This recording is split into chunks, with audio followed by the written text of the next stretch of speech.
Stop worrying about homework and start learning with confidence. This is Ask Learn. Complete help for every subject. Like, share, subscribe for daily learning videos. Everyone. Today we're going to have a look at reactivity. So we're going to specifically focus on metals. Why? Because their reactivity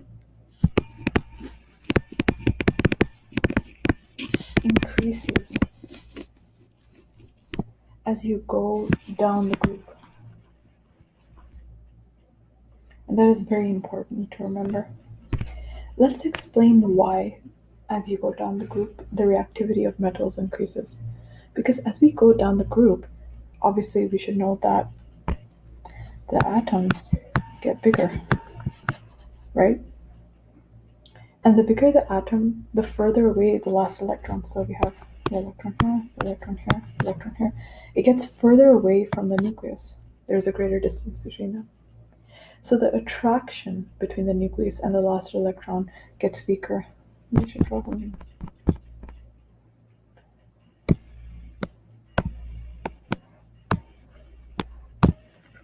Right? This is the nucleus, let's say, for example. And then the electron is here. And the distance increases between them as you go down the group. So there is a weaker attraction between the nucleus and the last electron, or the outermost electron, as like some people like to say. So it makes it easier for the atom to give up the electron. That's why its reactivity increases. And this ties into our second point, displacement reactions. So what are displacement reactions? When you hear the word displacement, what do you think? It it alludes to taking over, right? Like replacing something, for example. And in this case, a more reactive metal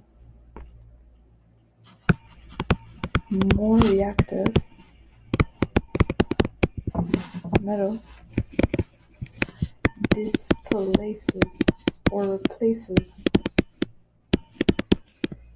the less reactive metal from a compound. That's why a metal can only displace another metal from a compound if it is located above it in the reactivity series, because the more reactive metal displaces the less reactive metal. And it makes sense, doesn't it? Because a more reactive metal wants um, to lose more electrons because there's a weaker attraction between the nucleus and outermost electron. So it's more reactive. It's going to want to lose that electron more than a less reactive metal. The less reactive metal is going to want to keep its electron. That's why the more reactive metal is going to be like, hey, let me just replace and lose my electron. So let's apply this knowledge now.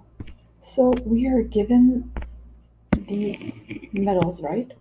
And we want to know which of these metals from these options here will cause the Pb solid or lead to,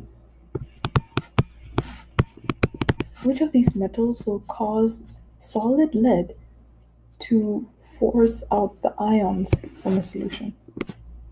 And reactivity plays a great role in this. So I always recommend students to pause the video and see if they got it right or not, because that is the only way to know if you truly understand the topic. Okay, so I hope you paused the video and did it yourself, and now let's see if you got the question right or not. I'm putting the periodic table here because we should use it as a reference. So if you remember from before, I said that going down a group, the reactivity increases, but for metals only. For non-metals, it's the opposite way. But we're going to focus on metals right now. So I think it's important to locate the atoms that we're looking at so that we can refer back to them. So we have Pb over here, we have lead over here. So now let's find the other. We have calcium here. Zinc is here.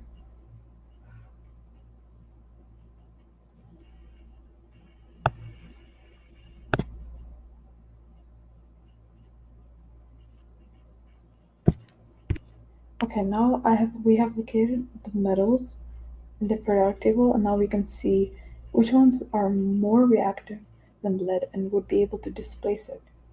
So, right off the bat, we can identify calcium.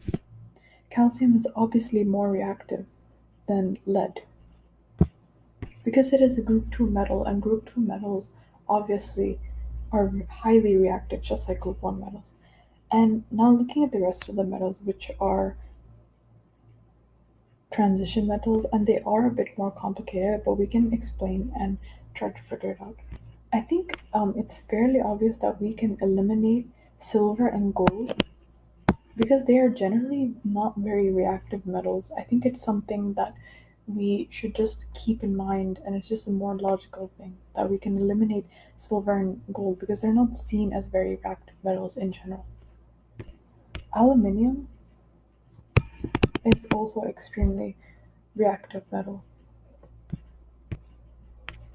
So we already have calcium and aluminum, so this leaves us with nickel, zinc, and iron. And all these three metals are extremely reactive. So it's these as well. So the final answer is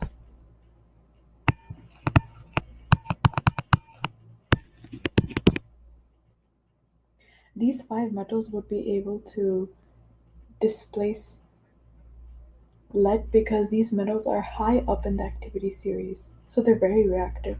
They displace metals that are lower in the activity series, such as lead. So these five metals would cause